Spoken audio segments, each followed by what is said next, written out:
Ողջույն, այսօր պատրաստելու եմ շատ համեղ խնձորով պիրոգ։ Վերցրել եմ 250 գրամ մարգարին կամ կարագ կարող եք վերցնել։ Ես մարգարին եմ վերցրել։ Տաքացրել եմ, ինքը տաք վիճակում է։ Կավելացնեմ 200 գրամ շաքարավազ։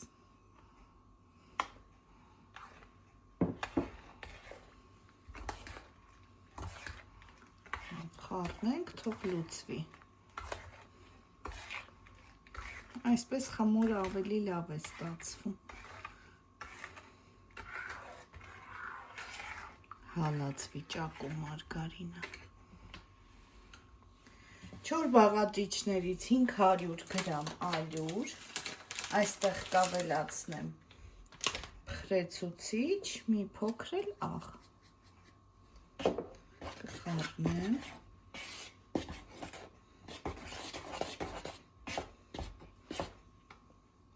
Կավելացնեմ 3 հատ ձու սենյակային ջերմաստիճանի։ 3 ճաշի գտալ թթվասեր։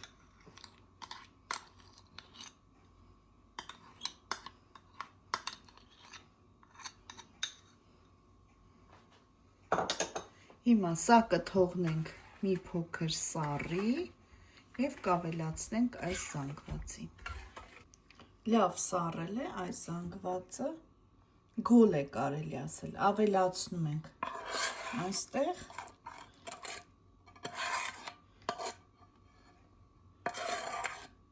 և հունցելու ենք փափուկ խմոր։ Հունցեցի, ստացվեց ահա այսպիսի փափուկ խմոր։ Հիմա բաժանելու եմ 2 մասի, մեկը փոքր, սա կդնեմ սառցախցիկ, լավ սառի, որ քերելու եմ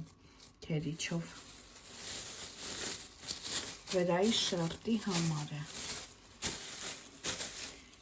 իսկ սա կդնեմ սառնարան։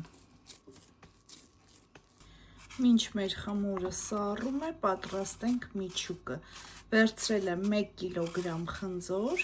կեղևահան եմ անելու և քերելու եմ քերիչով։ Խնձորը քերեցի, այստեղ կավելացնեմ վանիլին,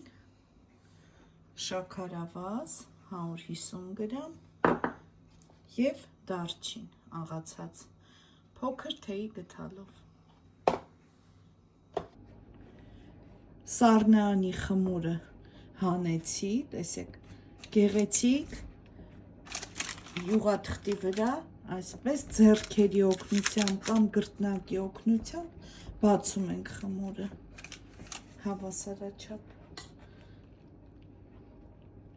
Մեջտեղի մասում լցնում ենք միջուկը հավասար տարածելով։ Սա էլ սառցախցիկի խմորն է, լավ սառել է։ Հիմա քերիչով հավասար տարածելու ենք միջուկի վրայից։ Ջեռոցը նախօրոք տաքացրեք, 180 ջերմաստիճանում է թխվելու, մոտ 50 րոպե։ Հիմա դնում եմ ջեռոցի մեջ։ Վերջ, արդեն եփվել է, պատրաստ է, տաք վիճակում շաքարի փոշի եմ ավելացնում։